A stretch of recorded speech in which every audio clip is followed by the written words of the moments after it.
Hello students, I hope आप सब बढ़िया होंगे। तो आज हम बात करने वाले हैं सर्कुलर मोशन के कॉन्सेप्ट्स को क्वेश्चंस में कैसे यूज़ करें। इस पार्ट में हम बात करेंगे, ठीक है। तो चलो शुरू करते हैं। तो पहले हम देख लेते हैं कुछ लिस्ट ऑफ फॉर्मूलेज जो कि हम सर्कुलर मोशन की काइनेमेटिक्स में यूज़ करते हैं। तो जैसे हम देखेंगे तो दो केस बेसिकली हमें ध्यान रखने हैं। एक, जब ओमेगा कांस्टेंट हो, यूनिफॉर्म सर्कुलर मोशन हो रही हो, तो ओमेगा को हम delta theta by delta T या एंगुलर डिस्प्लेसमेंट बाई टाइम लिख सकते हैं। टाइम पीरियड जो कि एक चक्कर पूरा करने में जो टाइम लगता है वो होता है, उसे अपन 2 पाई बाई ओमेगा लिख सकते हैं, क्योंकि एक पूरे चक्कर का एंगल 2 पाई होता है। अब जो फ्रीक्वेंसी है, it is reciprocal of time period. Fine.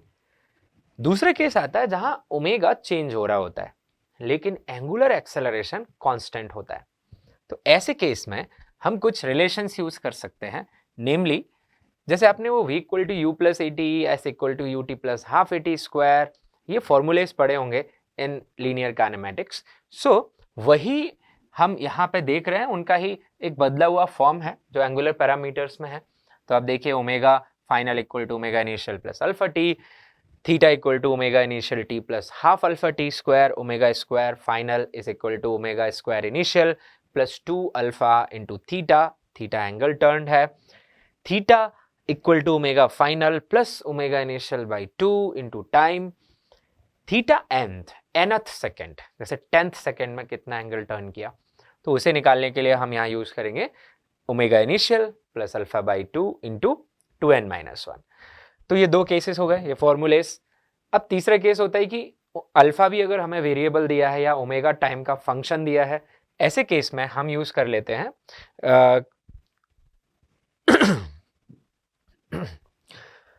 तो ऐसे केस में हम यूज कर लेते हैं कैलकुलस।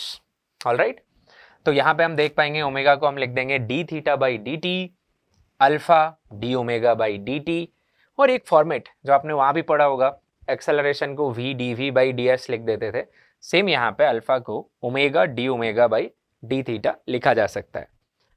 अब लीनियर पैरामीटर और एंगुलर पैरामीटर्स के बीच का रिलेशन भी हमने सुना होगा।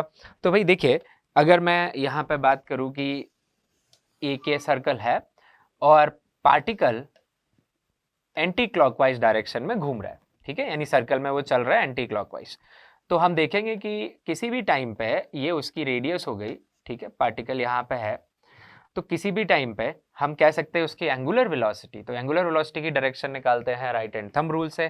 तो यहाँ जो एंगुलर वेलोसिटी होगी इस पार्टिकल की, वो आउट ऑफ द बोर्ड होगी, तो ये ओमेगा वेक्टर हो गया हमारे पास, और इसका जो रेडियस है वो इधर की तरफ होगा। तो आप ओमेगा क्रॉस आर करके देखेंगे तो आपको इधर वी वेक्टर दिखाई देगा। So this is basically V vector, ये जो आउट ऑफ द बोर्ड है वो omega, and this is radius vector. So cross product will give us that direction. हालांकि ध्यान रखें कि v, ओमेगा और r, इनमें जो एंगल है तीनों में, वो 90 डिग्री का है, तो इसे हम मैग्नीट्यूड वाइज ओमेगा r लिख सकते हैं, ठीक है। इसी तरह अगर हमारी सर्कुलर मोशन में एंगुलर एक्सेलरेशन भी है, यानी पार्टिकल के पास कुछ एंगुलर एक्सेलरेशन है, इस टाइम वो किसी ओमेगा से जा रहा है, तो अभी हम ये कह सकते हैं कि इसके पास यहाँ पे दो टाइप के एक्सेलरेशन हमें देखने को मिलेंगे। इसका सेंटर, एक एक्सेलरेशन टुवर्ड सेंटर, एक एक्सेलरेशन टेंजेंशियल डायरेक्शन में।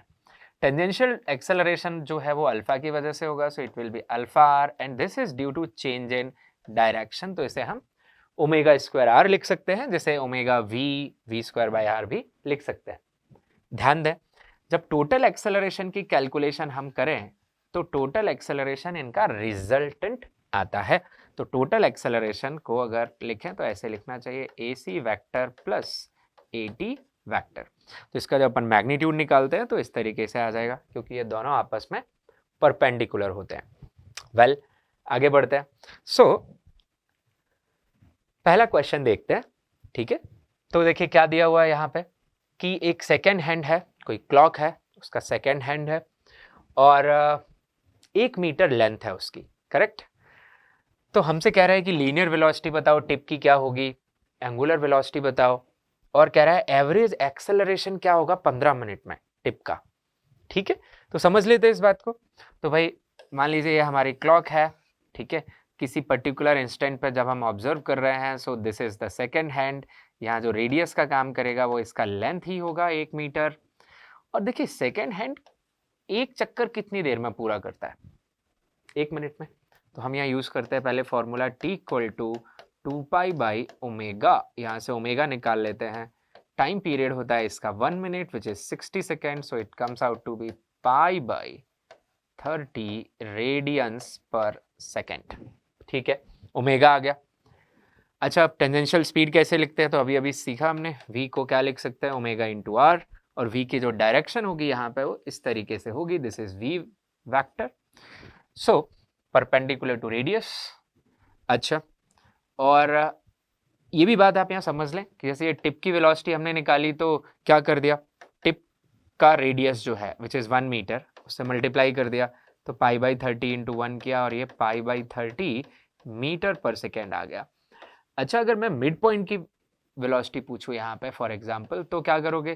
तो इसकी वेलोसिटी निकालने के लिए आपको इससे मल्टीप्लाई करना पड़ेगा which will be half metre. तो ये वेलोसिटी से कॉल इट v डैश। तो ये v डैश कितना आएगा? ये आता है आपके पास ओमेगा इंटू हाफ, तो वो आ जाता है आपके पास पाई डिवाइडेड बाई 60 रेड, हम स्पीड लिख रहे हैं तो यूनिट आएगी फिर मीटर पर सेकेंड। अच्छा, एक चीज़ यहाँ ऑब्जर्व करिए कि जो आपका सेकेंड हैंड है उस पर लाई करने वाले सारे पॉइंट्स की सेंटर के अबाउट जो एंगुलर स्पीड है वो सिमिलर है, एक जैसी है। फाइन।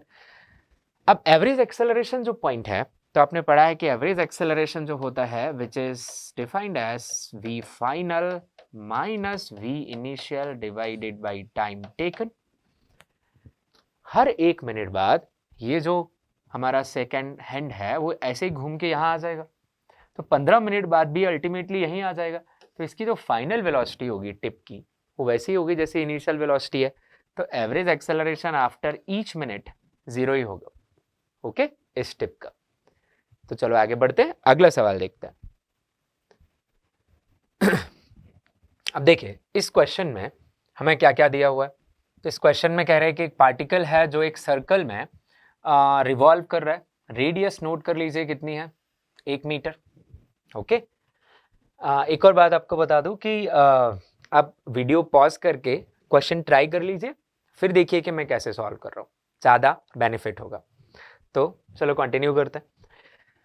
तो एंगुलर स्पीड हमें दे रखी है 12 रेडियन पर सेकेंड। ये कब की एंगुलर स्पीड है?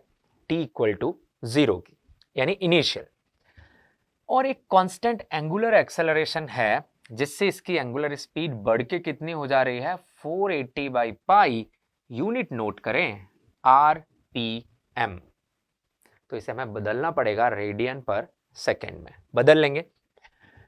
ये 2 सेकेंड के बाद इसकी स्पीड इतनी बढ़ जा रही है, और उसके बाद ये जो स्पीड इसने एक्वायर कर ली उसी से चल रहा है। इससे क्या समझे हम कि 0 से लेके 2 सेकेंड तक तो इसके पास एंगुलर एक्सेलरेशन है, लेकिन 2 सेकेंड के बाद के जो इंस्टेंट्स हैं तब इसके पास एंगुलर एक्सेलरेशन नहीं है, लेकिन जो एंगुलर वेलोसिटी एक्वायर किया है वो तो उसके पास रहने वाली है। ठीक है, तो चलो सॉल्व करते हैं इस क्वेश्चन को हम। तो पहला पार्ट क्या है बताओ, एंगुलर एक्सेलरेशन निकालना है। तो ठीक है, हमारे पास 2 फीचर्स हैं यहाँ पे कि पहले अपन 0 से 2 सेकेंड के बीच में प्रॉब्लम सॉल्व करते हैं। तो इस दौरान हम देख रहे हैं कि हमारी ओमेगा इनिशियल जो है वो 12 रेडियन पर सेकेंड है। ओमेगा फाइनल तो नोट करें 480 डिवाइडेड बाई पाई RPM। इसको बदलना पड़ेगा, तो 480 डिवाइडेड बाई पाई, एक रोटेशन में कितने रेडियन होते हैं, 2 पाई। और हमारे पास मिनट है तो 1 मिनट में सेकेंड्स कितने होते हैं, 60। तो इसको अपन कैंसिल कर सकते हैं, और यहाँ से अगर हम कैंसिल करते हैं तो ये 8 टाइम्स कैंसिल होता है। तो ओमेगा फाइनल की जो वैल्यू है हमारे पास 16 रेडियन पर सेकेंड निकलती है। ठीक है, फाइन। अब इसके आगे अगर हम देखें तो हम अल्फा निकाल सकते हैं। कैसे? हम ये इक्वेशन लगा सकते हैं, omega final equal to omega initial plus alpha into T. इसको यूज करें अगर हम, तो ओमेगा फाइनल हमारे पास कितना अवेलेबल है, दिस इज 16, ये 12 प्लस अल्फा पता करना है, टाइम इज 2। तो यहाँ सॉल्व करके हमारे पास जो अल्फा की वैल्यू है कितनी आएगी बताओ, 16 minus 12, 4 divided by 2, so 2 radian per second square, this is alpha. Well and good. अब क्या करें, tangential velocity of particle as function of time निकालते हैं। तो यहां पे एक चीज ऑब्जर्व करिए बिफोर दैट कि हमारे पास अल्फा किस इंटरवल में, सेकेंड इंटरवल में भी हम डिस्कस कर लेते हैं कि भाई t ग्रेटर देन 2 सेकेंड्स के लिए, okay, t greater than 2 seconds के लिए व्हाट इज द कंडीशन। तो देखिए क्वेश्चन कहता है कि ओमेगा कांस्टेंट है फॉर t ग्रेटर देन 2, तो हम कहेंगे ओमेगा कांस्टेंट है, अच्छा कितना होगा, तो t इक्वल टू 2 पे जो है वही कंटिन्यू रहेगा। तो t इक्वल टू 2 पे ओमेगा की वैल्यू हमने निकाल रखी है, it is 16, so it will B 16 radian per second, और ये कांस्टेंट रहेगा इसके आगे, तो जो अल्फा है वो क्या हो चुका है, 0। ऑलराइट, ठीक है। अब आते हैं अपन एक्चुअली सेकेंड पार्ट पे। तो इसमें लिखा है tangential velocity of the particle as function of time. Well and good. Tangential velocity of particle होती तो क्या है, ओमेगा इंटू आर। तो जिस तरीके से हमारा ओमेगा चेंज हो रहा होगा उसी तरह वी चेंज हो रहा होगा। तो बताओ इस इंटरवल में 0 से 2 में ओमेगा कैसे बदल रहा है टाइम के साथ, तो ये लिखा हुआ है formula, omega final equal to omega initial plus alpha T. तो मैं यही लिख देता हूं कि भाई मेरा जो omega as function of time आएगा it will be simply 12 plus alpha मेरे पास 2 है इंटू टी। तो ये तो आ गया omega as function of time यहाँ पे। तो अगर omega as function of time आ गया तो हम V as function of time भी निकाल सकते हैं। वो कैसे निकल जाएगा देखो, तो हम यहाँ लिख सकते हैं फॉर टी 0 से 2 वी, मैं ये फॉर्मूला यूज कर रहा हूँ, तो मेरा जो वी आ जाएगा, रेडियस कितनी है 1 मीटर, तो जो फंक्शन ओमेगा का है वही फंक्शन किसका आ गया, वी का आ गया।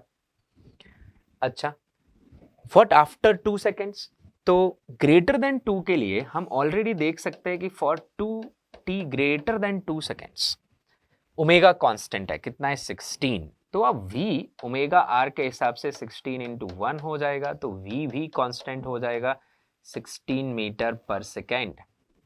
बट रिमेंबर स्पीड कांस्टेंट हुई है, वेलोसिटी नहीं, तो एक्सेलरेशन तो अभी भी होगा उसके पास, centripetal acceleration at least. Yes, fine. Third part की तरफ चलते हैं। तो ये कहता है acceleration of particle at t equal to 0.5 second, और एक और पूछा है t इक्वल टू 3 सेकेंड। अब 0.5 सेकेंड किसके बीच में आ रहा है, देखिए 0 से 2 के बीच में आ रहा है, और यहां हमारे पास अल्फा भी है, we have alpha as well as centripetal तो होगा ही होगा, तो यहां दोनों एक्सेलरेशन होंगे।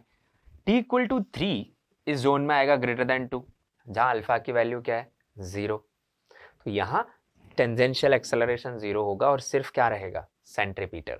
ठीक है, तो चलो सॉल्व करते हैं अपन थर्ड पार्ट। तो थर्ड पार्ट सॉल्व करने के लिए देखिए पहले at t equal to 0.5 second की अगर मैं बात करूं तो यहां दोनों एक्सेलरेशन पिक्चर में है, दोनों एक्सेलरेशन पिक्चर में है, ac भी है और at भी है।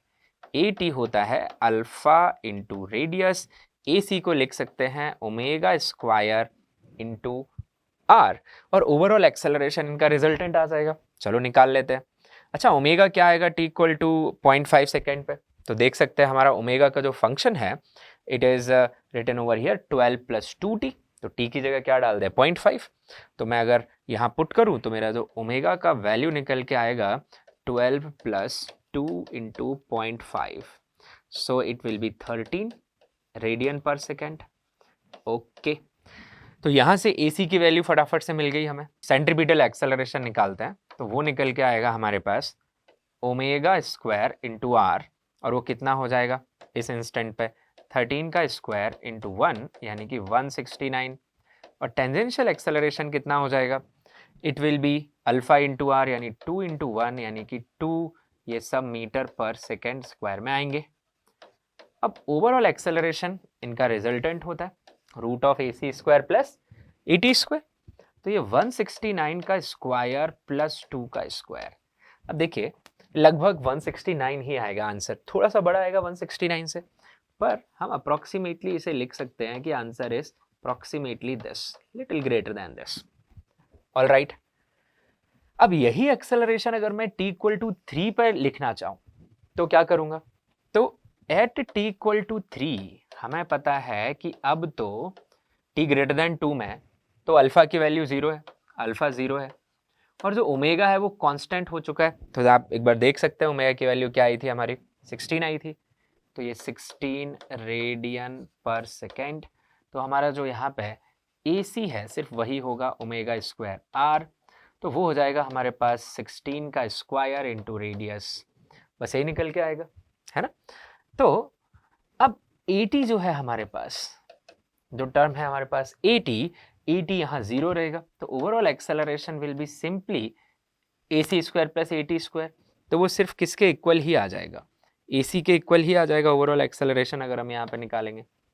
फाइन, तो ये A सिंपली AC के इक्वल ही निकल के आ गया, और AC आपका क्या है 16 का स्क्वायर है, मल्टीप्लाई कर सकते हैं 16 into 16, so when we do that, so this is what you have the acceleration at this particular instant. Clear है? आगे बढ़ते हैं, एक और पार्ट है हमारे क्वेश्चन में, that is angular displacement at t equal to 3 second. अब एंगुलर डिस्प्लेसमेंट निकालने के लिए हमें फिर से अपनी जर्नी को ब्रेक करना पड़ेगा from t equal to 0 to t equal to 2, क्योंकि यहाँ अल्फा कांस्टेंट है, और दूसरा from t equal to 2 to this is t equal to 3, तो हमें यहाँ ब्रेक करना पड़ेगा। तो चलो इधर देख लेते हैं, तो इधर हम फॉर्मूला लगाएंगे theta is equal to omega initial into T plus half of alpha into T square.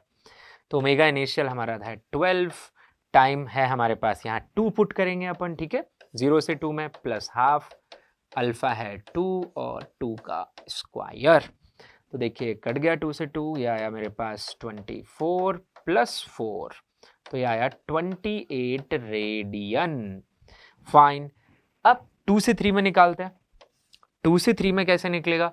तो इधर हमारा अल्फा 0 है इस इंटरवल में, तो थीटा को सीधा सीधा मैं ओमेगा इंटू डेल्टा टी लिख सकता हूँ। ओमेगा क्या था इस इंटरवल में, याद करिए, तो ओमेगा की वैल्यू थी 16, और डेल्टा टी कितना बन रहा है बताओ, 3 में से 1 जाएगा तो 3 में 2 जाएगा बेसिकली, तो कितना बचेगा 1, तो ये आ रहा है 16 रेडियन पर सेकेंड। तो जो टोटल एंगुलर डिस्प्लेसमेंट निकल के आएगा अपना 3 सेकेंड के अंदर, वो इनका समेशन आएगा थीटा 1 प्लस थीटा 2, और अगर हम इसे ऐड करें तो ये 44 निकल के आएगा, correct. So it will be 44 radians, only radians not second, ठीक है। तो ये सवाल था जिसमें सम पार्ट ऑफ जो हमारी मोशन थी वो कांस्टेंट अल्फा से हो रही थी, and some part of motion में अल्फा 0 था। अगले सवाल की तरफ बढ़ते हैं। नाउ इस सवाल में देखिए क्या कंडीशन दिया है, ए पार्टिकल स्टार्ट्स फ्रॉम रेस्ट, तो आपको इनिशियल कंडीशन है कि वो रेस्ट पे है, and move on a circular path of radius 1 metre, tangential acceleration हमें दिया हुआ है √3 मीटर पर सेकेंड स्क्वायर। अब लिखता है कि after 1 second its acceleration makes an angle how much, theta with its velocity, यानी angle made by acceleration with velocity. Velocity कैसी होती है सर्कुलर मोशन में, टेंजेंशियल। तो सवाल शुरू करने से पहले हम इसका एसेंस को ढंग से समझ लेते हैं कि ये सवाल में दिया क्या है।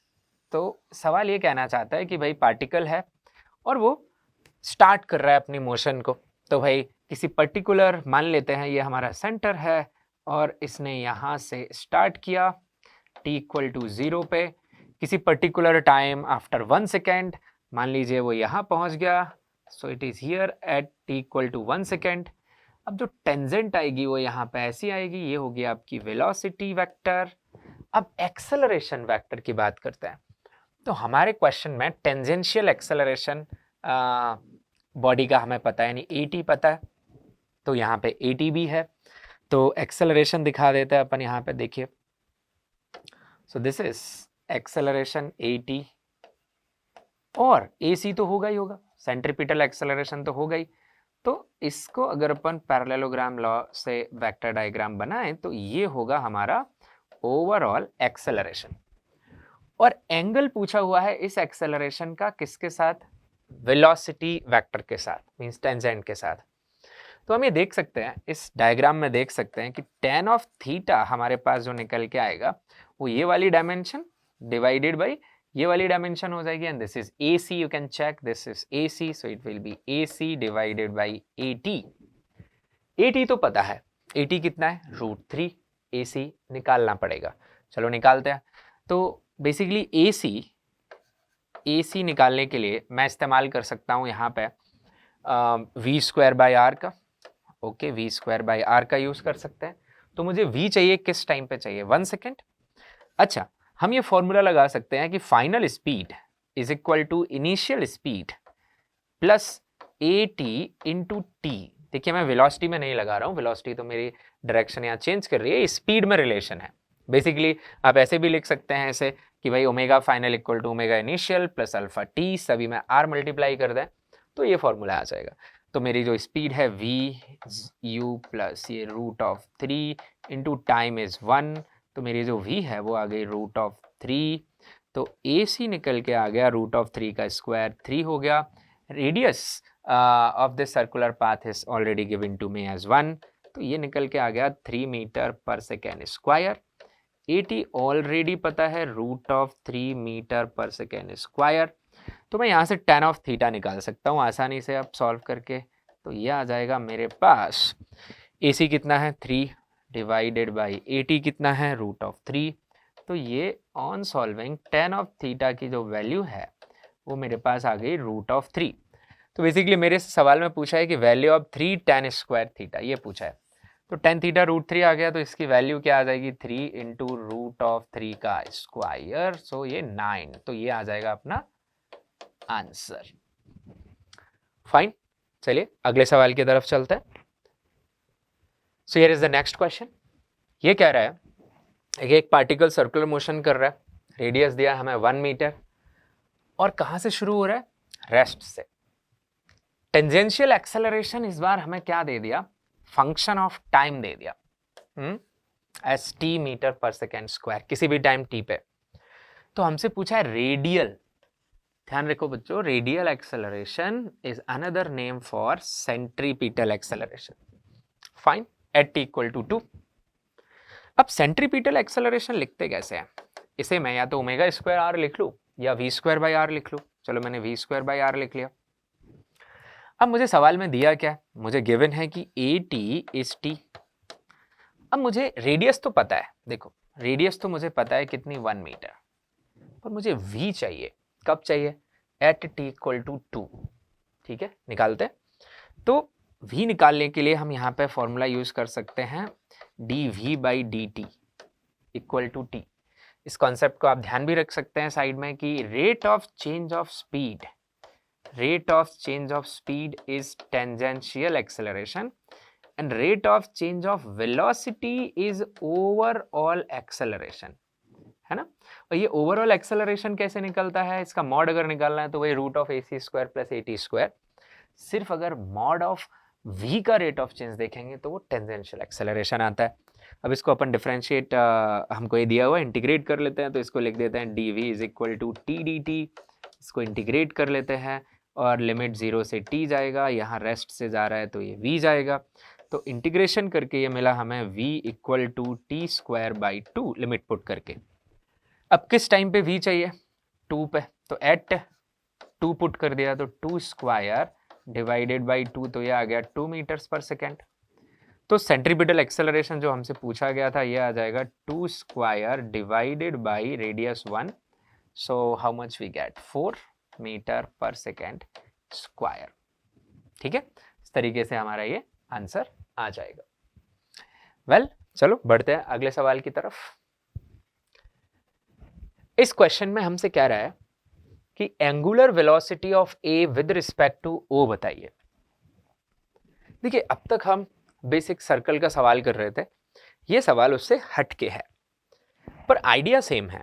तो यहां हमें समझना क्या है कि एंगुलर वेलोसिटी की बेसिक डेफिनेशन क्या होती है किसी भी पॉइंट के अबाउट। तो कॉन्सेप्ट समझिए कि सपोज ये लाइन है, ठीक है, और इस लाइन का एक एंड ये रहा, दूसरा एंड ये रहा। मान लीजिए इस लाइन के साथ ये वाला एंड कुछ वेलोसिटी से जा रहा है v2 और ये कुछ एंगल बना रहा है θ2। इसी तरह ये भी कुछ वेलोसिटी से जा रहा है v1 और ये एंगल बना रहा है θ1 और इस लाइन की लंबाई है l। अब यहाँ पे अगर हम एक बात को समझें कि सपोज ये पॉइंट अगर A है, ये पॉइंट अगर B है, तो इस लाइन का जो रोटेशन का स्पीड है, या फिर ये कहें omega of A relative to V, यानी A से देखने पे B की एंगुलर स्पीड क्या होगी, तो यहाँ कर लीजिए आप रिजॉल्व। तो ये आपका परपेंडिकुलर कंपोनेंट आ जाएगा v2 परपेंडिकुलर टू लाइन, जो कि हो जाएगा v2 साइन ऑफ θ2, और ये हो जाएगा आपका v2 parallel to line which will be v2 cos of θ2, ये v1 parallel to line, so it is v1 cos of θ1, and this is v1 perpendicular to line, so it is v1 sin of θ1। Now angular velocities, relative angular velocities लिखने के लिए हमें जरूरत होगी relative velocity perpendicular to the line. Okay, तो suppose अगर मुझे ये निकालना है omega of A relative to B, तो मैं इन दो नंबर्स का डिफरेंस ले लूंगा। अगर ये सेम डायरेक्शन में है तो सबट्रैक्ट कर दीजिएगा डिफरेंस लेते समय बेसिकली, और अगर साइन के साथ पुट करना है सिंपल टू से। इसी तरह omega of B relative to A चाहिए तो वो भी इसी स्टाइल में लिख सकते हैं। तो ये कॉन्सेप्ट दिमाग में अच्छे से बिठा लीजिए। सर्कुलर मोशन में सेंटर के अबाउट लिखते हैं ओमेगा, और सेंटर हमारा रेस्ट पे होता है, इसीलिए सीधा v बाई आर आ जाता है फॉर्मूला। ओके फाइन, अब सवाल पे आते हैं। कॉन्सेप्ट तो हमने समझ लिया, तो अब सवाल में हमें चाहिए इसकी एंगुलर स्पीड, तो हम इसको यहाँ जोड़ देते हैं। ये लाइन की लंबाई हमें पता चल जाएगी, it will B √2d, correct. अब देखिए ओ तो फिक्स्ड पॉइंट है, मतलब हमारा जो पहला पॉइंट था ए, वहाँ ये ओ का काम कर रहा है, तो ये तो फिक्स्ड है, तो हमारा v1 वाला टर्म तो 0 ही आ गया, ये v2 आ गया, तो इसे रिजॉल्व करते हैं। ठीक, इसे रिजॉल्व करते हैं। तो ये रिजॉल्व करके हमें एक कंपोनेंट इधर और एक इधर मिलेगा।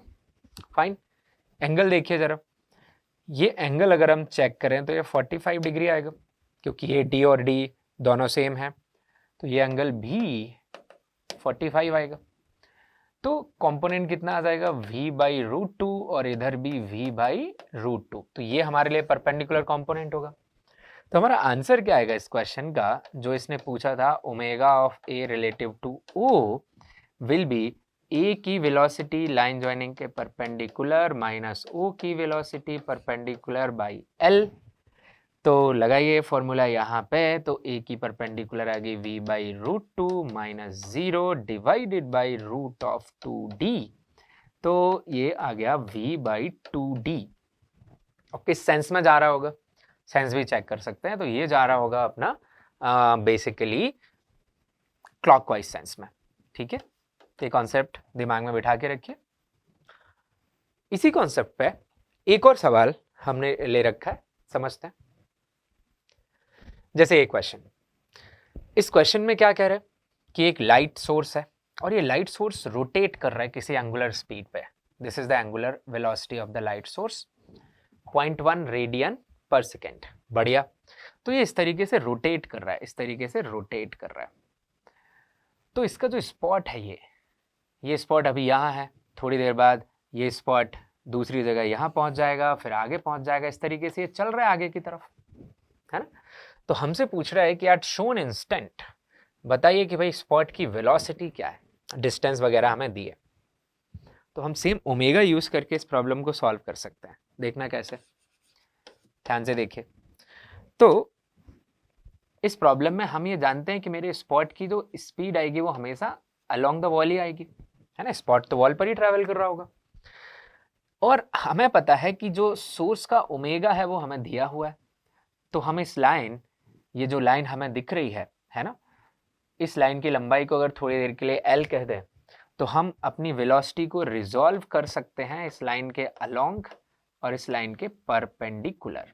ठीक है भाई, अगर ये एंगल मेरा थीटा है तो ये एंगल भी थीटा आएगा, और मेरा जो परपेंडिकुलर टू लाइन कंपोनेंट आएगा वो कितना निकल के आएगा, it will B v into sine of theta, v perpendicular. अब आपका सवाल ये ट्रांसफर हो गया इधर, ध्यान से समझिए, ये हमारा स्पॉट है, this is our spot, basically this is light, spot light, okay, और यहाँ this is our spot P, हमें बाकी से कोई मतलब नहीं है, जो परपेंडिकुलर कंपोनेंट है वो मेरा v साइन थीटा आया है, और ये लेंथ L है, और हमें इसका ओमेगा दिया है, और स्पॉटलाइट तो फिक्स है, तो बताओ इस ओमेगा को मैं क्या लिख सकता हूँ, it will be equal to this v perpendicular minus 0 divided by L। So right, omega कितना दिया है 0.1 ऐसा यूनिट सी है, इक्वल टू v परपेंडिकुलर हम लिख चुके हैं, it is v into sine of theta by L। तो देखिए L निकाल सकते हैं अपन यहाँ सिंपल ट्राइंगल से, ये साइन ऑफ थीटा इस ट्राइंगल में क्या लिखोगे तुम, साइन ऑफ थीटा इस ट्राइंगल में, तो साइन ऑफ थीटा को लिखा जा सकता है 3 डिवाइडेड बाई L, तो L को लिखा जा सकता है 3 divided by sine of theta, put करें तो ये आ गया मेरे पास 3 divided by sine of theta, तो ये ऊपर चला जाएगा, तो मुझे बेसिकली मिल गया 0.1 is equal to v sine of square theta divided by 3, तो मुझे v चाहिए, तो v आगे कंटिन्यू करते हैं, ये आ गया 0.3 divided by sine of square theta. So you got your v on solving. अच्छा देखो थीटा कितना दे रखा था 45, सो हमें ये मिल जाएगा 0.3 डिवाइडेड बाई 1 बाई √2 का होल स्क्वायर, तो ये सॉल्व करके आ जाएगा 0.6 मीटर्स पर सेकेंड। ओके, तो हमने इस सवाल को ओमेगा रिलेटिव से सॉल्व कर लिया। चलिए आगे बढ़ते हैं। तो अभी तक हम जो सवाल सॉल्व कर रहे थे वो काइनेमेटिक्स के आइडियाज को इन्वॉल्व कर रहे थे। अब हम देखने वाले हैं सवाल जो फोर्स या बेसिकली डायनेमिक्स के आइडिया को इन्वॉल्व करेंगे। तो इसके बेसिक कॉन्सेप्ट्स क्या हैं फटाफट देख लेते हैं। जैसा हम अभी पढ़ के आए कि सर्कुलर मोशन में हमने देखा कि हमारे पास एक एक्सेलरेशन इधर है, एक एक्सेलरेशन इधर है। ए टी किस पे डिपेंड करता है, अल्फा पे। ए सी क्यों होता है, तो ए सी तो बेसिक डायरेक्शन ऑफ वेलोसिटी बदलने के कारण ही होता है। हाँ, अल्फा नहीं भी है तभी भी क्या होगा, ए सी होगा। अब हम न्यूटन्स लॉज ऑफ मोशन में पढ़ते हैं कि एक्सेलरेशंस का कॉज क्या होता है। एक्सेलरेशंस का कॉज होता है फोर्स, नेट फोर्स। तो अगर मैं कहूं कि पार्टिकल टुवर्ड्स ओ एक्सेलरेट कर रहा है, तो पार्टिकल पर कोई कुल मिला के कुछ फोर्स होना चाहिए टुवर्ड्स ओ, तभी वो एक्सेलरेट कर पाएगा। सिमिलरली अगर मैं कहूं पार्टिकल टेंजेंशियली भी एक्सेलरेट कर रहा है, तो उसके पास टेंजेंशियली भी कुछ फोर्स होना चाहिए। तो बस यही कॉन्सेप्ट है पूरा कि आप जो आपके फोर्सेस हैं, है ना, तो जो भी फोर्स सेंटर की तरफ लग रहे हैं उन सबको हम m इंटू ए लिख देंगे। बेसिकली ये कोई नया फोर्स नहीं है, this is not a new force, this is just mass into acceleration. बस नाम दे देते हैं सेंट्रीपीटल, या ये भी कह सकते हैं एम ओमेगा स्क्वायर आर। और ये टेंजेंशियल हो गया which is m into r into alpha. So basically this is m into alpha into r. Question solve करने के बेसिक स्टेप्स क्या रहेंगे, आप सिचुएशन समझिए, फ्री बॉडी डायग्राम बनाइए, और उस फ्री बॉडी डायग्राम में अपने फोर्सेस को सेंटर वाली लाइन यानी रेडियस वाली लाइन और टेंजेंट वाली लाइन में रिजॉल्व करिए। ये बेसिक कॉन्सेप्ट रहेगा। अच्छा, अब जो फोर्सेस आपके प्लेन ऑफ सर्कल के परपेंडिकुलर हों वो एनीवे टेंजेंशियल हैं, तो उन्हें आपको रिजॉल्व करने की कोई ज़रूरत नहीं है। तो जो सर्कल के प्लेन में जो फोर्सेस लग रहे हैं उन्हें हम रेडियल और टेंजेंशियल रिजॉल्व कर सकते हैं। ठीक है, तो चलो मैं आपको ये यूज करके दिखाता हूँ जो आइडिया मैंने यहाँ पे समझाया। पहले सवाल से समझते हैं। Read this question. क्या कह रहा है कि एक ब्लॉक है जिसका मास m है, वो मूव कर रहा है स्पीड v से against a smooth fixed vertical groove. जैसा डायग्राम में हम देख रहे हैं, ये वर्टिकल ग्रूव के अलोंग ऐसे मूव कर रहा है। फ्लोर भी है, डेफिनेटली फ्लोर भी है यहाँ पे, और हॉरिजॉन्टल सरफेस है वो भी स्मूथ है। हमसे कह रहा है नॉर्मल रिएक्शन बताइए फ्लोर से जो आ रही है, और नॉर्मल रिएक्शन बताइए जो कि वर्टिकल वॉल से आ रही है ग्रूव की। स्टेप क्या सीखा, फ्री बॉडी डायग्राम बनाए। तो इस पर्टिकुलर ब्लॉक का फ्री बॉडी डायग्राम बनाए, तो इस पर नीचे की तरफ कौन सा फोर्स आ रहा होगा, इसका मास स्मॉल m है, तो स्मॉल m इंटू जी। और कोई फोर्स? यस। तो ये जो वॉल है, ये अगर इसका सेंटर है तो ये जो वॉल है वो इस पर एक नॉर्मल लगा रही होगी। So this is normal from the wall. सो मैं NW लिख देता हूं। और ये आपको पता है सर्कल्स के जो नॉर्मल लगते हैं ये सेंटर से पास करते हैं, ठीक है, दैट वी ऑलरेडी नो, ये सेंटर है। एक और फोर्स आ रहा होगा, yes, normal from the floor, और वो आ रहा होगा बिल्कुल mg के, इसको मैं NF लिख देता हूं, फ्रॉम फ्लोर। ये बन गया फ्री बॉडी डायग्राम। अब बात आती है रिजॉल्व करने की। तो देखिए, दो फोर्स तो मेरे सर्कल के प्लेन के परपेंडिकुलर ही है, उनके साथ आपको कुछ भी छेड़छाड़ नहीं करनी, जैसे है वैसे ही रहने दो। अब जो फोर्स सर्कल के प्लेन में लग रहा है NW, वो ऑलरेडी रेडियल लाइन में है, तो उसे भी रिजॉल्व करने की कोई जरूरत नहीं है। अब तुम्हें पता है कि भाई इस पर्टिकुलर लाइन में हमारे ब्लॉक का एक्सेलरेशन है अंदर की तरफ, वो कितना है? तो भाई वो एक्सेलरेशन है AC, और इसमें कोई टेंजेंशियल एक्सेलरेशन तो है नहीं, तो न्यूटन सेकेंड लॉ हम यहाँ लगा देते हैं। तो कैसे लग जाएगा बताओ? हम यहाँ लिख सकते हैं कि भाई वर्टिकल में कोई एक्सेलरेशन नहीं है, तो वर्टिकल डायरेक्शन में फोर्सेस को बैलेंस कर दिए, तो जो फ्लोर से नॉर्मल आ रहा होगा वो mg के बराबर होगा, और जो नेट फोर्स टुवर्ड सेंटर लग रहा है NW, उसे मास इनटू सेंट्रीपिटल एक्सेलरेशन लिख दिए, which is mv² divided by r। अब इसी सवाल में एक और बात मैं आपको समझा दूं, हम इस प्रॉब्लम को रोटेटरी फ्रेम में जाके भी सॉल्व कर सकते हैं, और वो रोटेटरी फ्रेम क्या होगा? जहां मुझे ब्लॉक सर्कुलर मोशन करते हुए नहीं दिख रहा होगा, मतलब ऑब्जर्वर भी उसी फ्रेम में चला जाए, तो वो ऑब्जर्वर एक कैसा ऑब्जर्वर हो जाएगा? नॉन इनर्शियल या एक्सेलरेटिंग ऑब्जर्वर हो जाएगा। तो उसे क्या लगाना पड़ेगा? Pseudo force. तो इसी सवाल को करने का मेथड 2 भी समझ लीजिए, है ना। तो method 2 is the idea of pseudo force, ठीक है। अब यही सिचुएशन में फिर से यहाँ पे कंसीडर कर लेता हूँ। So this is what we have the circle, और ये हमारे पास यहाँ इसमें ग्रूव बना हुआ था, ठीक है, और यहाँ हमारा ये ब्लॉक था इस तरीके से। तो ये जो ब्लॉक है इस पे फोर्सेस कौन कौन से आ रहे थे, अगर हम रिकॉल करें तो ये तो सच में लग रहे थे। कौन कौन से फोर्स? mg, ये नॉर्मल फ्रॉम फ्लोर, ये normal from wall, this are the real forces. अब अगर हम ऑब्जर्वर को रोटेटरी फ्रेम में रख दें, मतलब ऑब्जर्वर हमेशा ब्लॉक की तरफ ही देख रहा है, तो वो भी एक्सेलरेट कर रहा होगा, उसका जो फ्रेम है वो एक्सेलरेट कर रहा होगा, तो हमें लगाना पड़ेगा स्यूडो फोर्स। और स्यूडो फोर्स चूंकि वो ऑब्जर्वर खुद एक्सेलरेट कर रहा होगा टुवर्ड सेंटर, तो वो एक स्यूडो फोर्स यहाँ पे बाहर की तरफ लगेगा, m into omega square into r। Remember this is a pseudo force, ठीक है, this is a pseudo force. And इस फोर्स को ही, इस स्यूडो फोर्स को ही हम सेंट्रीफ्यूगल फोर्स कहते हैं। इस स्यूडो फोर्स को हम क्या भी कहते हैं? Centrifugal force. तो बहुत सारे स्टूडेंट ये कंफ्यूज होते रहते हैं, वो ये भी लिखते हैं कि force is equal to m into AC net force, और वो उसमें सेंट्रीफ्यूगल भी लगा देते हैं, सब बेकार हो जाता है। को ध्यान रखना है कि आप सवाल सर्कल के फ्रेम में जाके सॉल्व कर रहे हैं या फिर आप ग्राउंड फ्रेम से कर रहे हैं। अगर आप ग्राउंड फ्रेम से कर रहे हैं तो फिर आपको कोई स्यूडो फोर्स लेने की ज़रूरत नहीं है, आप सीधा F equal to ma use करें प्रॉपर डायरेक्शन में। और अगर आप सर्कल के फ्रेम में चले गए तो आपको स्यूडो फोर्स लेना होगा। तो जैसे मैं क्या नाम दे रहा हूँ? Centrifugal force.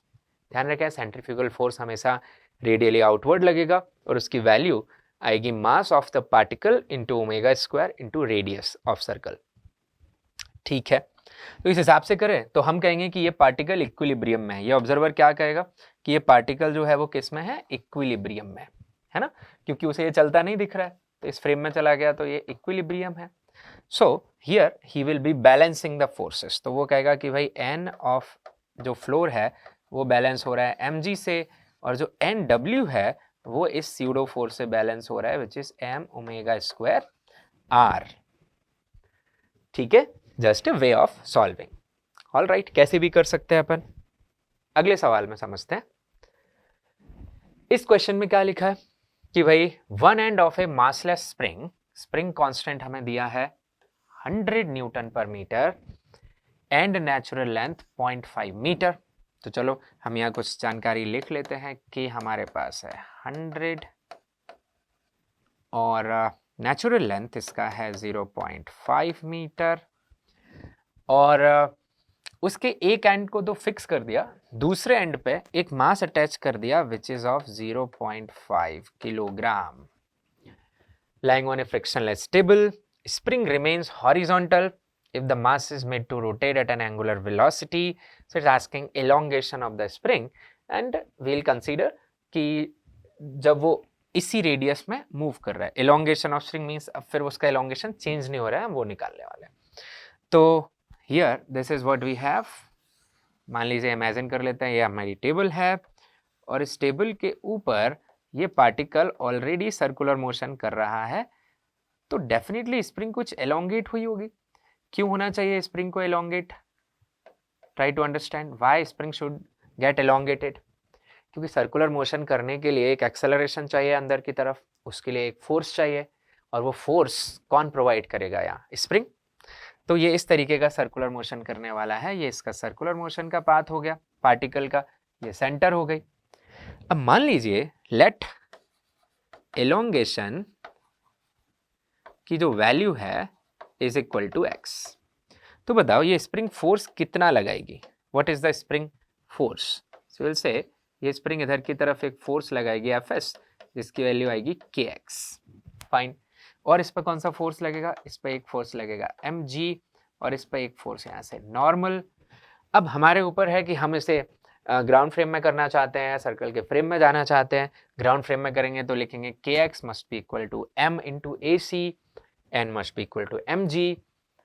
और अगर हम इसके फ्रेम में चले जाएं सर्कल के, तो हम कहेंगे kx will be balanced by the pseudo force which is centrifugal force. ठीक है, कैसे भी कर सकते हैं. मैं ग्राउंड फ्रेम में इक्वेशन लिख रहा हूँ फिलहाल. तो मैं कहूँगा कि इसकी अभी कुछ स्पीड हो रखी होगी यहाँ पे, मान लीजिए v. तो हम इक्वेशन क्या बनाएंगे बताइए? k into x will be equal to m v square by radius. Now radius क्या होगी? Is natural length radius? No. ये स्प्रिंग एलोंगेटेड हो रखी है तो इसकी ये जो लेंथ आएगी वो l प्लस एक्स आएगी और यही हमारे लिए किसका काम करेगा? रेडियस का. तो बस ये यहाँ पे हमें सावधानी रखनी है. सो kx की वैल्यू आ जाएगी मेरे पास m v square by l plus x और इसने हमसे x पूछा है तो हम टर्म्स रीअरेंज करेंगे और x निकाल सकते हैं. तो कर लीजिए टर्म्स रीअरेंज यहाँ पे. So this is the force we have. Okay, इसने हमें जो दे रखा है एंगुलर स्पीड दे रखा है, तो हम एक काम करेंगे m v square by r की जगह इसमें कौन सा रिलेशन लगा देते हैं? एम ओमेगा स्क्वायर आर, क्योंकि हमें ओमेगा पता है, इजी होगा. So M omega square R लगा देते हैं. So M omega square L plus X. Now it's easy. तो इसे रीअरेंज करते हैं एक्स के टर्म्स को. तो यहाँ आ गया मेरे पास के एक्स, इसे इधर लाते हैं m omega square x equal to m omega square l. X common ले लिया और आंसर आया m omega square l divided by k minus m omega square. अच्छा, हमें क्वेश्चन में क्या क्या वैल्यूज दे रखी हैं पुट कर देते हैं. चलिए पुट करते हैं. तो क्या मिलेगा? x is equal to what is the mass of this is 0.5. So 0.5 into omega कितना है? 2, उसका स्क्वायर किए तो 4 हो गया. l कितना है? Again 0.5, so it is 0.5 divided by k is 100 minus m is 0.5 into omega का स्क्वायर किए तो ये 16. I am sorry, omega is 2 तो ओमेगा का स्क्वायर करेंगे तो ये 4 आएगा. ठीक है, तो ये 4 आ गया. इसको सॉल्व करें तो ऊपर कितना हो गया? ये 25.25 इंटू 4 किए, सो ये बेसिकली ये 0.1 बन जाएगा.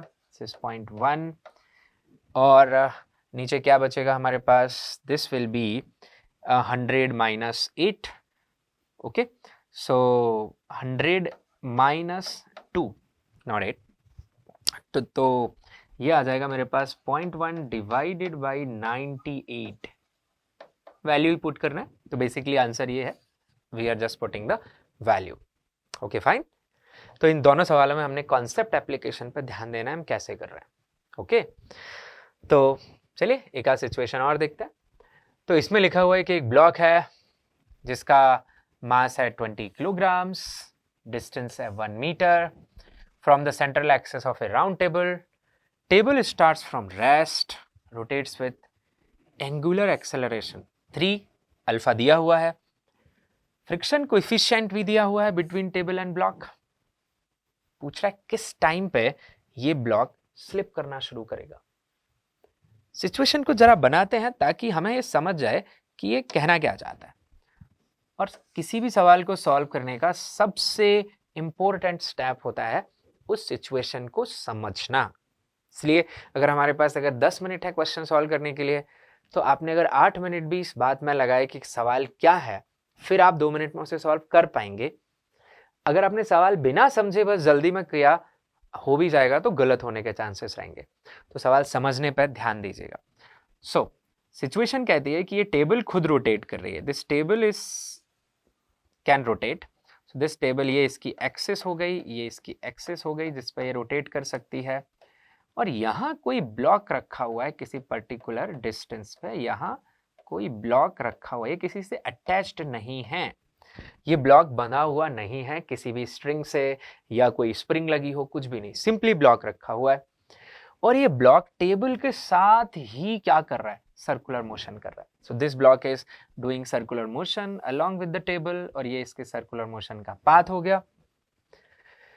अब सर्कुलर मोशन कर रहा है तो नेट फोर्सेस तो चाहिए सर्कुलर मोशन करने के लिए, क्योंकि एक्सेलरेशन होता है वहां पे। तो कौन कौन से फोर्सेस इस पे आ रहे होंगे, चलो चर्चा करते हैं इस पे फोर्सेस कौन कौन से लग रहे होंगे अभी। तो डेफिनेटली इस पे हम कह सकते हैं कि एक फोर्स हमारा mg आ रहा होगा, एक फोर्स नॉर्मल आ रहा होगा, पर ये नॉर्मल mg तो बैलेंस हो रहे होंगे, इस डायरेक्शन में कोई एक्सेलरेशन नहीं है। अच्छा, फिर हम देखेंगे कि फ्रिक्शन ही एक अकेला फोर्स है जो यहाँ इस ब्लॉक को एक्सेलरेट करा सकता है। अब फ्रिक्शन यहाँ स्टैटिक है क्योंकि ब्लॉक अभी तक स्लिप नहीं कर रहा है, लेकिन हमारे पास अल्फा भी है और ओमेगा तो है, इसके पास कुछ ना कुछ अल्फा है, इसके पास कुछ ना कुछ ओमेगा है। तो इस प्रॉब्लम में इसके पास AC भी है which is omega square into radius, AT भी है which is alpha into radius. दोनों एक्सेलरेशन फ्रिक्शन को ही देने हैं, यानी फ्रिक्शन किधर एक्ट हो रहा होगा, ओवरऑल एक्सेलरेशन के अलोंग एक्ट हो रहा होगा। It will be AC vector plus AT vector, इसके अलोंग एक्ट हो रहा होगा।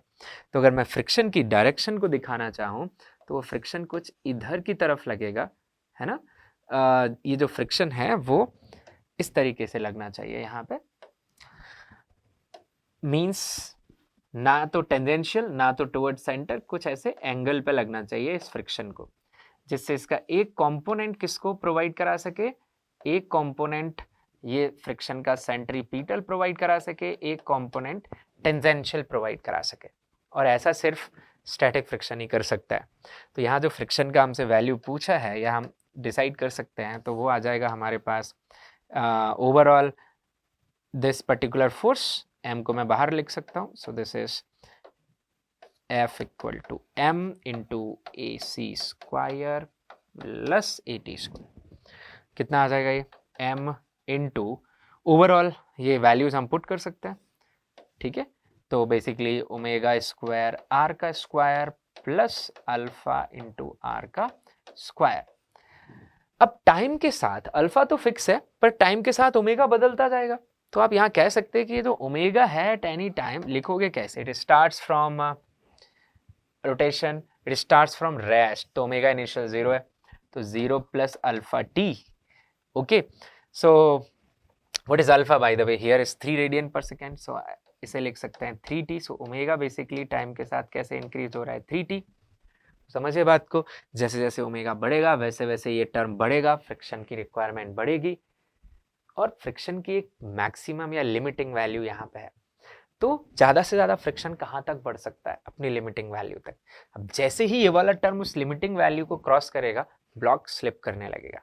तो हमें उसी मोमेंट तक सॉल्व करना है। तो देखिए, तो हम आगे इसे कंटिन्यू कर सकते हैं एंड वी विल हैव, इस फ्रिक्शन को हम कहेंगे इसे छोटा होना चाहिए अगर इसे स्लिप नहीं करना है, किससे, म्यू इंटू एन से, और एन यहाँ mg है। तो हम कह सकते हैं कि भाई ये जो फ्रिक्शन मैक्सिमम है वो म्यू इंटू एन यानी कि म्यू mg हो सकता है। और ये वैल्यू तुम्हारे सामने लिखी है, इक्वेट कर दीजिए।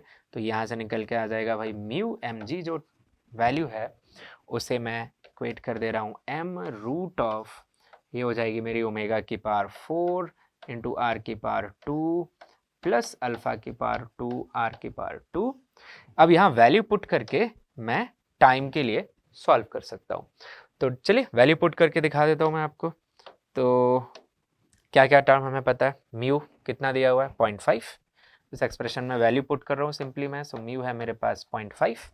ओके, फिर जी को हम 10 ले लेते हैं, 10 इक्वल टू ये वाला टर्म रूट ऑफ ओमेगा की power 4, so omega is basically 3t, तो यहाँ मैं इसे ऐसे ही रहने देता हूँ, दिस इज 3t की पावर 4 इंटू आर का स्क्वायर, रेडियस इज 1, सो इस तरीके से लिख दिया, अल्फा इज 3 तो इसका स्क्वायर किया तो 9। ये टर्म हमारे पास ओवरऑल बन रहा है। Let's square on both sides, है ना, हम दोनों साइड में स्क्वायर कर लेते हैं, तो ये यहाँ पे कितना आ जाएगा, मैं इधर लिख दे रहा हूँ, so it will be 5 equal to, इसका स्क्वायर कर दे दोनों साइड, हाँ, तो ये आ जाएगा हमारे पास 3 इंटू टी की पावर 4 इंटू सॉरी प्लस 9, तो 25 में से 9 जाएगा तो 16 बचेगा, 3t की पावर 4। अब हम फोर्थ रूट ले लेते हैं यहाँ, तो यहाँ 2 बचेगा इज इक्वल टू 3t, तो जो t है वो हमारे पास 2/3 सेकेंड्स निकल के आएगा। इसका मतलब क्या है कि इस पर्टिकुलर टाइम पे 2/3 सेकेंड्स पे ये ब्लॉक स्लिप करना स्टार्ट कर देगा। Fine, so it's a good question, I hope आप समझ पाए इस क्वेश्चन को। चलिए अगले सवाल की तरफ चलते हैं, एंड ये सवाल देखिए पढ़ते हैं क्या है। इसमें दिया है कि एक बीड है जिसका मास m है, it stays at a point p a, b on a wire bent in the shape of a parabola. Parabola की आपको इक्वेशन दे रखी है, फाइन, और is rotating with angular speed omega, the value of omega is, तो ये vertical plane है basically, this is vertical plane, okay, और आपसे कह रहा है कि बताओ ओमेगा क्या होना चाहिए अगर ये बीड यहां पे फिक्स है, मतलब ना तो ऊपर आ रही है ना नीचे जा रही है वायर के रिस्पेक्ट में। तो कैसे करें इस सवाल को, फिर से क्या हम ऑब्जर्व कर सकते हैं, ये बीड एक सर्कल में जा रही है इस तरीके से, this is going in a circle, ये सर्कल हॉरिजॉन्टल है, वेल इस पे लगने वाले फोर्सेस दिखा दीजिए, फोर्सेस।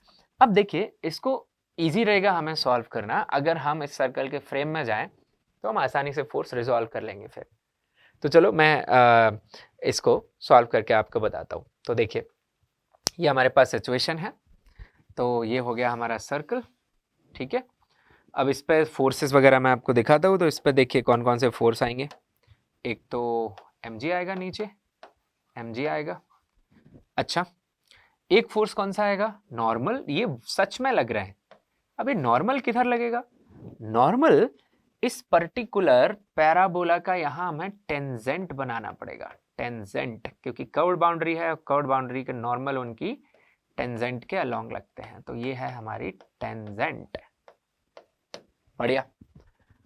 तो नॉर्मल हो गया इस टेंजेंट के कैसा, परपेंडिकुलर, सच में तो यही दो ही फोर्स हैं, इनसे भी काम चला सकते हैं हम along radius and perpendicular to radius ऐसे रिजॉल्व करके, बट मैं सजेस्ट करता हूँ कि भाई इसको अपन स्यूडो फोर्स से सॉल्व कर लें तो हमें ज़्यादा कन्फ्यूजन्स नहीं होते।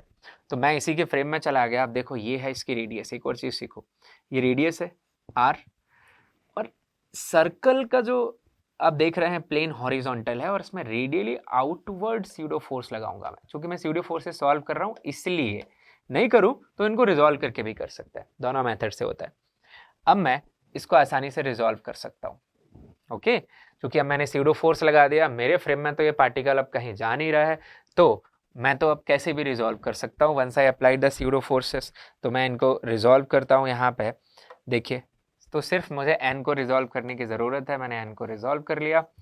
तो ये एंगल कुछ रहेगा इसका, देखिए अगर टेंजेंट यहाँ एंगल थीटा बना रही है, टेंजेंट अगर हॉरिजॉन्टल के साथ कितना एंगल बना रही है, थीटा, तो आप देख पाएंगे ये एंगल भी मेरा थीटा हो जाएगा, और ये ओवरऑल एंगल 90 है, तो ये 90 माइनस थीटा, और ये इधर थीटा हो जाएगा, तो I will be having this as n cos theta, and this particular here I will be having n sin theta, ठीक है, this is n sin theta, this is n cos theta, बाकी ये दो forces हम देख ही रहे हैं, तो बैलेंस कर दें, so I'll be writing this n cos theta will be balancing my mg, and this n sin theta will be balancing m omega square r.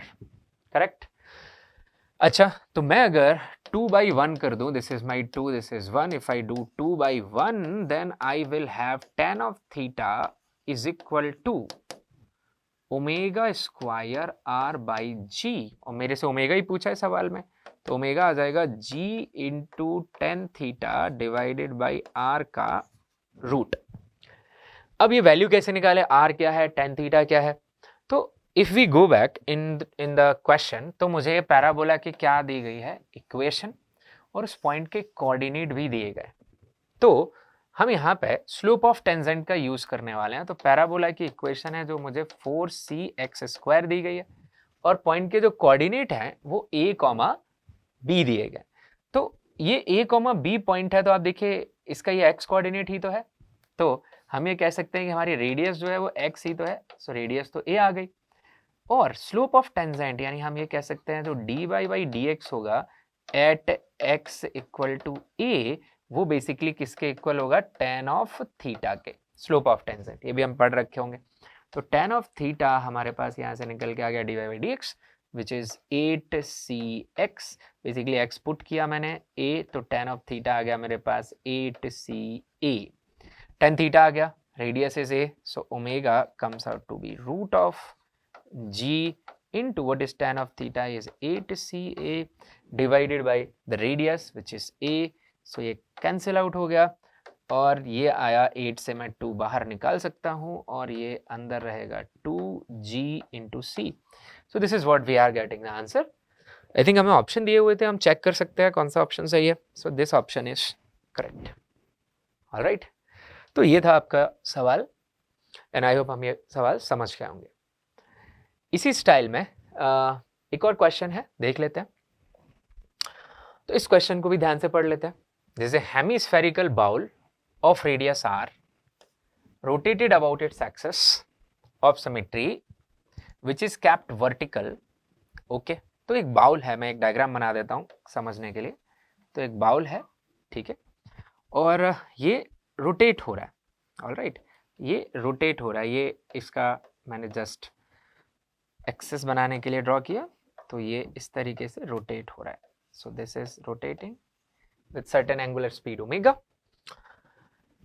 एक छोटा सा ब्लॉक है जो इस बाउल में रखा हुआ है, और जो रेडियस है वो एंगल 37 बना रही है वर्टिकल के साथ. तो यहाँ पे कोई ब्लॉक रखा हुआ है, there is some block here, है ना, और ये एंगल जो है हमें कितना दिया हुआ है, 37 डिग्रीज. बढ़िया. Block rotates with the bowl without any slipping. तो friction between block and bowl जो कोफिशिएंट है वो हमें म्यू दिया है. पूछ रहा है ओमेगा की रेंज क्या हो सकती है, मिनिमम और मैक्सिमम. तो देखिए, अगर हम ओमेगा एक पर्टिकुलर वैल्यू से कम रखेंगे तो ये नीचे स्लिप करेगा, और पर्टिकुलर वैल्यू से ज़्यादा रखेंगे तो ये ऊपर स्लिप करेगा. तो ओमेगा की एक रेंज आएगी जिसमें कि ये ब्लॉक यहाँ पे क्या रहेगा, बिना स्लिप किए हुए इसके साथ सर्कुलर मोशन करेगा. तो ये हम सब समझ पा रहे होंगे कि ये सर्कुलर मोशन जो कर रहा है वो एक हॉरिजॉन्टल सर्कुलर मोशन होगी. बेसिकली इस तरीके की सर्कुलर मोशन बन रही होगी. अगर मैं ड्रॉ करूं यहाँ पे, ये इसका रेडियस का काम करेगा. This dimension is going to be the radius. ये एंगल 90, ये रेडियस ऑफ स्फीयर. अब इस पे फोर्सेस वगैरह को जरा समझने की कोशिश करते हैं कि how the forces will be acting on it. तो इस पे एक तो ये फोर्स आ गया mg, एक ये फोर्स आ गया विच इज नॉर्मल, और एक फोर्स कौन सा आएगा, फ्रिक्शन. फ्रिक्शन बाद में लगाते हैं. वंस अगेन हमें काफी आसानी हो जाएगी अगर हम इसके फ्रेम में चले जाएं पार्टिकल के. तो सेंट्रीफ्यूगल से मैं इसे सॉल्व कर रहा हूं. तो ये मेरा सेंट्रीफ्यूगल फोर्स मैंने लगा दिया. Remember, centrifugal force capital R वाली लाइन में नहीं लगेगा, क्योंकि मेरा पार्टिकल जो सर्कुलर मोशन कर रहा है वो स्मॉल आर वाली लाइन है, तो उसके अपोजिट में लगेगा. So it is m omega square into r. और कोई फोर्स यहाँ पे कौन सा बचा, फ्रिक्शन बचा. अब दो केस बनेंगे कि अगर ओमेगा ऐसा है कि ब्लॉक की स्लिपिंग टेंडेंसी ऊपर है तो फ्रिक्शन टेंजेंशियली नीचे की तरफ, और अगर ओमेगा कम है कि स्लिपिंग टेंडेंसी नीचे है तो फ्रिक्शन टेंजेंशियली किधर लगेगा, ऊपर की तरफ. तो अब डिपेंड करता है कि हम किस किस के लिए सॉल्व कर रहे हैं। तो सपोज अगर मैं ओमेगा मैक्स के लिए सॉल्व कर रहा हूँ, मैक्सिमम ओमेगा निकालना चाहता हूँ जहां तक ये स्लिप ना करे, तो मेरी स्लिपिंग टेंडेंसी जो है वो ऊपर की तरफ, क्योंकि जितना ज़्यादा ओमेगा होगा एम ओमेगा स्क्वायर उतना ज़्यादा होगा और ये ऊपर स्लिप करेगा। तो ऊपर की तरफ है, तो फ्रिक्शन दिखाने के लिए मैं यहाँ पे नीचे की तरफ फ्रिक्शन दिखाऊंगा। So friction will be acting like this. Friction हमेशा टेंजेंशियल टू सरफेस ही एक्ट करता है, ये ध्यान रखें, ठीक है। तो दिस इज द फ्रिक्शन। अब हम इन सबको बैलेंस कर देंगे। चूंकि मैं जस्ट स्लिपिंग पे जा रहा हूं तो मैं फ्रिक्शन की वैल्यू को यहाँ म्यू इंटू एन पुट कर दूंगा। अब हमें फोर्सेस बैलेंस करने हैं, रिजॉल्व करने हैं, तो चलो पहले रिजोल्यूशन देख लेते हैं। तो हम यहाँ किस किस को रिजॉल्व कर लें, तो बेसिकली नॉर्मल और फ्रिक्शन को हम रिजॉल्व कर लेते हैं। So as you can observe, normal का ये एंगल 37 आएगा। So this component of normal will be written as n into cos 37. Cos 37 is 4 by 5. Okay, so it will be 4n by 5.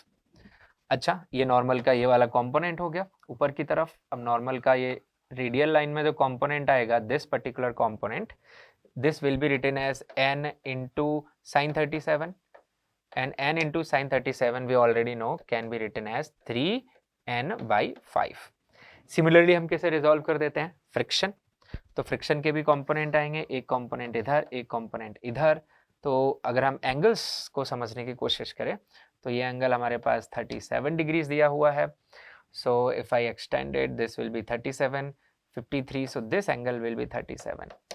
Okay, तो ये हम resolve कर सकते हैं। Concept यही है कि सेंट्रीफ्यूगल किस तरीके से लगाया है। So it will be mu n into sin 37, so it will be 3 mu n by 5 here, and in this direction जो मैंने component किया है इधर की तरफ, okay, here this will be 4 mu n by 5. इसको मैं अलग से दिखा देता हूँ so that it's clear कि मैंने कौन कौन से फोर्सेस कहाँ लगाए हैं। तो मेरे रिजॉल्व होने के बाद फ्रिक्शन का ये जो नॉर्मल का कंपोनेंट आया वो 4n by 5 आया है। ये मेरा सेंट्रीफ्यूगल फोर्स लगा हुआ है इधर m omega square into r. ये मेरे दो कंपोनेंट्स आए हैं इधर, एक फ्रिक्शन का एक नॉर्मल का। तो नॉर्मल आया है 3n by 5 और फ्रिक्शन आया है 4 mu n by 5। फ्रिक्शन का एक कंपोनेंट नीचे आया है which is 3 mu n by 5 और नीचे एक फोर्स ऑलरेडी mg का लग रहा था। तो ये सारे फोर्सेस हमने लिख लिए। Now just do the balancing और हम यहाँ से सॉल्व कर पाएंगे ओमेगा की वैल्यू के लिए। एक और चीज दिखाना चाहूंगा यहाँ पे कि स्मॉल r को क्या लिख सकते हो आप, small r। So if you closely observe this triangle here, so we can say this is r, this is small r। ये एंगल है हमारे पास 37।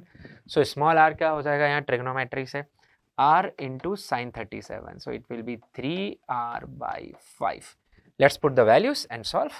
तो मैं यहाँ पे एक इक्वेशन बना देता हूँ कि भाई जो 4n by 5 है उसे इक्वेट कर दूंगा mg plus 3 mu n by 5। Okay, और दूसरी जो इक्वेशन बना देंगे वो बन जाएगी मेरे पास 3n by 5 plus 4 mu n by 5 equal to m omega square, and r की जगह मैं पुट कर देता हूँ 3r by 5। So basically I can cancel 5 common लेने के बाद, और यहाँ पे मैं नॉर्मल की वैल्यू को इवेल्युएट कर सकता हूँ। I take n out, so I will be having here 3 plus 4 mu is equal to m 3m omega square r basically. So I can write n as 3m omega square r divided by 3 plus 4 mu. अब इस n को बस मुझे, मैंने ये जो equation बनाई है दिस पर्टिकुलर इक्वेशन, इसमें पुट कर दूंगा। So put in this equation, n आपके पास ओमेगा स्क्वायर के टर्म में है और यहां से आप ओमेगा की वैल्यू निकाल पाओगे, ठीक है। फिर इसका जो सेकंड वाला हिस्सा है, दूसरा वाला जो हिस्सा है इसी क्वेश्चन को जब हम सॉल्व करेंगे तो यहाँ पे बस कितना सा चेंज आएगा, ये जो फ्रिक्शन है ये फ्रिक्शन नीचे की बजाय कहाँ लगेगा, ऊपर, क्योंकि यहाँ ओमेगा मिनिमम के लिए हम सॉल्व कर रहे होंगे। तो बस थोड़े से कंपोनेंट्स चेंज होंगे। तो देखिए मैं आपको समझाता हूँ उसमें क्या चेंजेस आएंगे। तो यहाँ पे अगर मैं सेम डायग्राम वापस से बनाऊँ कि मेरा बाउल है और ये इस तरीके से रोटेट कर रहा है, यहाँ पार्टिकल है और ये एंगल हमें दिया हुआ था 37, सारी चीज़ें वैसी की वैसी ही रहने वाली है फोर्स वाइज। तो देखिए मैं यहाँ पे दिखा रहा हूँ, ये मेरा नॉर्मल उसी डायरेक्शन में है, mg उसी डायरेक्शन में है, और मेरा m ओमेगा स्क्वायर का फोर्स भी उसी डायरेक्शन में अभी भी है। बस कौन से फोर्स की डायरेक्शन यहाँ पे चेंज करनी है?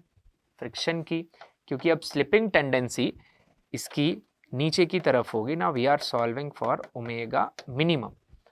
सो फ्रिक्शन की जो डायरेक्शन आएगी बच्चों यहाँ पे, वो ऊपर की तरफ आएगी, बस ये चेंज होगा जैसे हम म्यू एन लिख रहे होंगे। तो जब हम रिजोल्यूशन कर रहे होंगे यहाँ पे, तो बस आपको किसकी डायरेक्शन का ध्यान रखना है? फ्रिक्शन का ऊपर आएगा, ये एंगल आपका 37 आएगा और ये एंगल भी आपका 37 आ जाएगा। सो ओनली थिंग जो हमारी डिफर करने वाली है इस पूरे रिजोल्यूशन में, वो देख लीजिए। नॉर्मल अभी भी ऐसे ही रिजॉल्व होगा, इधर 4n/5 और इधर 3n/5। mg जैसा था वैसा ही नीचे, m ओमेगा स्क्वायर r भी जैसा था वैसा ही। फ्रिक्शन के इस बार जो कंपोनेंट आएंगे बस वो चेंज हो रहे हैं। फ्रिक्शन के कंपोनेंट अब इस तरीके से दिखेंगे। तो यहाँ पे ये 4μn/5 दिखेगा और यहाँ पे 3μn/5 दिखेगा। तो बस इक्वेशंस में थोड़ा सा फेरबदल है कि आप ये जो पहली इक्वेशन बनाए थे तो यहाँ पे ये बन रही होगी 4n/5 plus 3μn/5 equal to mg हो रहा होगा, और दूसरी इक्वेशन में आप लिख रहे होंगे कि भाई आपका जो 3n/5 टर्म है वो 4μn/5 minus m omega square r आ रहा होगा। करेक्ट। अब इन इक्वेशंस को आप अगर ध्यान दें, इनमें और हमारी पुरानी इक्वेशंस में कुछ खास फर्क नहीं है। यहाँ देखिए 4n/5 equal to mg plus ये लिखा हुआ है, और इस साइड देखेंगे तो ये 4n/5 में ऐड हो गया 3μn/5, and same has happened in the second equation also which you can see. सिर्फ फ्रिक्शन ने अपनी डायरेक्शन चेंज की है। इनको सॉल्व करके हम किसकी वैल्यू निकाल सकते हैं? ओमेगा मिनिमम की आसानी से आप वैल्यू निकाल सकते हैं। So this was our session on circular motion. I hope जो कॉन्सेप्ट एप्लीकेशन हमारा पर्पस था कि जो क्वेश्चंस, जो फॉर्मूलेज हैं, जो आइडियाज़ हैं, उनको कैसे यूज करें आप समझ पाए होंगे। So that's it for this session. Thank you.